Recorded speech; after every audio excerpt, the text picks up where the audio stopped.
ఇతర వైష్ణవ దేవాలయాల్లో ఆ దేవదేవుడి దర్శనం కోసం క్యూ కడుతుంటారు. హిందువులు ఈ వైకుంఠ ద్వార దర్శనానికి అత్యంత ప్రాధాన్యత ఇస్తారు.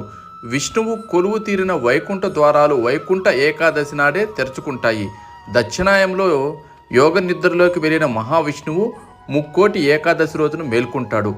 ఆ రోజున స్వామిని దర్శించుకోవడానికి ముక్కోటి దేవతలు వైకుంఠానికి చేరుకుంటారు. అందుకే దీనిని ముక్కోటి ఏకాదశి అని పిలుస్తారు.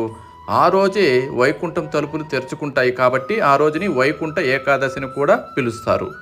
ఆ రోజున ఉత్తర ద్వారం గుండా వెళ్ళి వైకుంఠ దర్శనం చేసుకోవడం వల్ల వైకుంఠ ఏకాదశిగాను, దివి నుంచి భూమికి దిగివచ్చిన 3 కోట్ల దేవతలకు మహావిష్ణువు మహాదర్శనం ప్రాప్తించడం వల్ల ముక్కోటి ఏకాదశిగాను ఈ పర్వదినం ప్రాముఖ్యతను సంతరించుకుంది. ఈ ఒక్క ఏకాదశి 3 కోట్ల ఏకాదశులతో